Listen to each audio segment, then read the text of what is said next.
Live from Studio 1A in Rockefeller Plaza, this is the third hour of Today. We got a lot more for you coming up on the third hour of Today. Two men on a mission.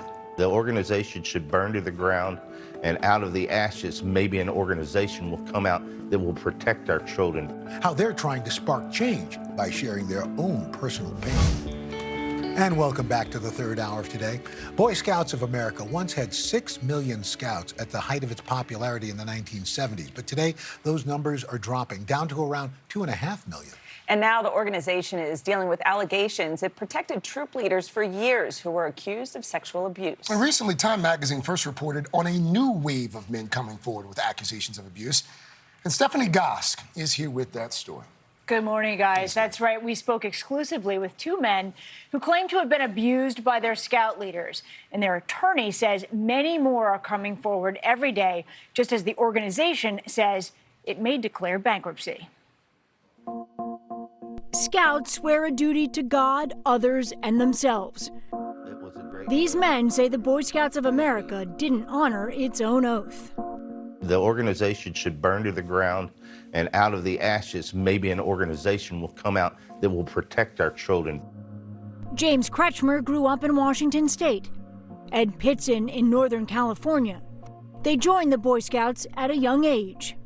This is a wholesome organization. They teach you about honor, about selflessness, morals, and all this. This was a great thing. Both accused their scout leaders, who were in their 30s and 40s at the time, of sexually abusing them decades ago. And he said, come to my room, I want to show you something.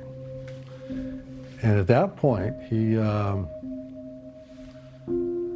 told me to take my pants down. That night, we're lights out and I'm going asleep and stuff, and I feel breath on my neck. And I feel somebody touching me, and I hear his voice. He touched you inappropriately. Oh, yeah, he groped me.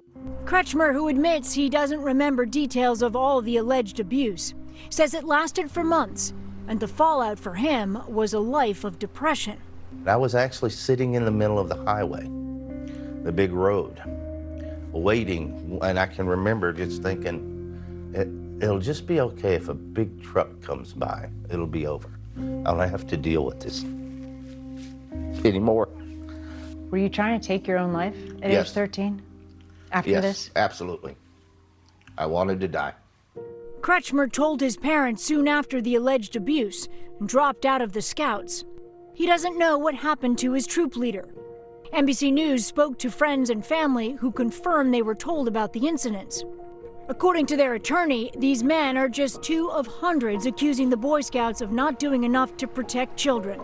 The latest wave of former Scouts to come forward with allegations, ranging from taking lewd photos to molestation to rape. We have a client who's 14 years old, and we have a client who's 97 years old. Attorney Tim Kosnoff set up the website abusedinScouting.com in March, coming out of retirement when he heard the organization was considering declaring bankruptcy. Victims would never have an opportunity to come forward and identify their perpetrators, because once bankruptcy is filed, there's an automatic stay that prevents any lawsuits from being filed. Why did you decide that you needed to come forward? I was actually sitting there and I was watching TV and saw an ad for this on television, and it just like a bolt of lightning said, you've got to do this. You've got to be a part of this. Boy Scouts of America is a federally chartered corporation. According to 2017 financial statements, it controls $1.5 billion in assets. In a statement, the Boy Scouts of America has apologized to anyone who was harmed during their time in Scouting and encourages victims to come forward.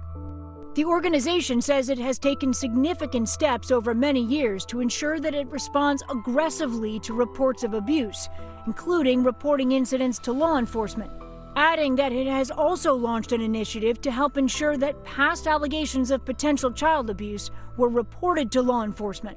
For Pitson, 2 years after his alleged abuse, he was told by his bishop the scout leader was released from the organization, but the police were never called. I want him to be held accountable, but in the bigger picture, they all should be held accountable. Pitson hired Kosnoff after the firm reached out to him. But it's fair to say that decades and decades after this happened to you, this is still very much part of your life. It's still raw. It still feels Raw. really raw. I think about it a lot. Kretschmer hopes coming forward now will help others. We as a nation in 2019, we're at the point that we need to sit there and tell any organization, if you hide a pedophile, instead of standing up and seeking the proper justice that they deserve, then we're going to shut you down because you're not protecting our children.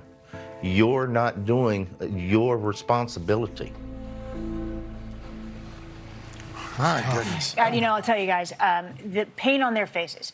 You think about decades later, how these two men are feeling this. It gives you a good insight into what the sexual abuse of children, the mark that it leaves on people. As a former Cub Scout, the fact that two of hundreds, that If would not seem, more. if not more, that would seem to constitute a culture of abuse.